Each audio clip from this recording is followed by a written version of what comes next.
पंजाबी में कहावत है, सास चंगी होवे या ते दीवार ते टंगी होवे। संगीता की शादी भी एक ऐसे ही घर में होती है जहां उसकी सास दीवार पर टंगी होती है। ससुर और पति शादी के पहले दिन उसे सास के फोटो के सामने ले जाते हैं, जहां ससुर जी कहते हैं, बेटा बेटा संगीता, ये तुम्हारी सास थी, बहुत नेक और भली, लेकिन थोड़ी गुस्सैल थी। गुस्सा आने पर सब तहस नहस कर देती थी, पर अब ये इस दुनिया में नहीं है। हाँ संगीता, माँ होती तो तुम इनकी कोई बात टाल नहीं सकती थी, वरना तो माँ घर में भूचाल ले आती।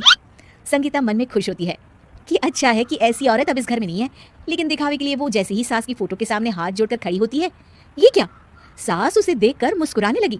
संगीता आंखों को मलकर एक बार फिर से देखती है, लेकिन फिर सास के चेहरे का भाव, भंगिमा यानी एक्सप्रेशन बिल्कुल बदले होते हैं। वो अपने पति और ससुर को कहती है, माँ की तस्वीर तो स्माइल कर रही है।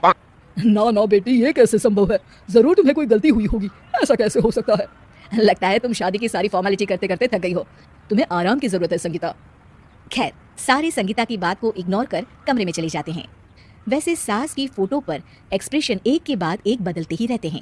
सुबह होती है, पति और ससुर को काम पर भेजकर संगीता कमरे की सफाई करने में लग जाती है कि तभी उसे आवाज आती है, टेबल ठीक से साफ करो। ऐसे भी कोई टेबल साफ करता है? इससे अच्छा तो ये गंदा ही था।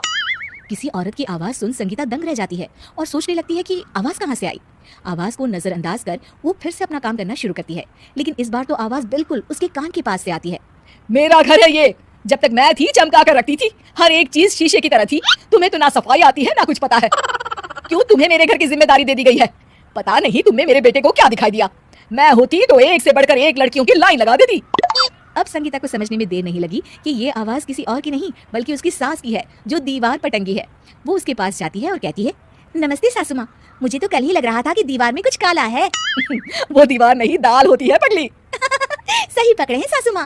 तो क्या हो गया आपको जो आप यहाँ भी चैन से नहीं बैठी हैं? सुना मैंने आपका व्यवहार काफी गुस्से वाला था।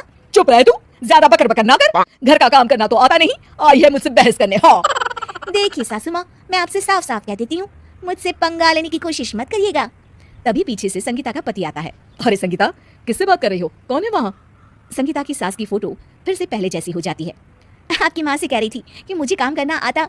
अरे संगीता, माना सास के ताने हर बहू को अच्छे लगते हैं, लेकिन यहाँ तो माँ है ही नहीं, तुम तो फोटो से ही। तुम भी लाजवाब हो संगीता। किसी को विश्वास नहीं होता कि संगीता अपनी मरी हुई सास की फोटो से बात करती है। वहीं आए दिन संगीता की सास संगीता को किसी न किसी बात पर आते जाते ताने देती। संगीता को भी अब सास के तानों और उनसे बात करने की आदत हो गई। वो कभी खानदान की कहानी तो कभी तीज त्योहार कैसे मनाए या किसी व्यंजन की रेसिपी सास से ही पूछती। सारा दिन घर में अकेली संगीता की सास अब उसके लिए तानों के साथ पक्की साथी की तरह भी रहने लगी थी, जो किसी और को नहीं बल्कि संगीता को ही सुनाई देती। तो देखा आपने, सास बहू का रिश्ता हर रिश्ते से ऊपर होता है, फिर चाहे वो खट्टा हो या मीठा।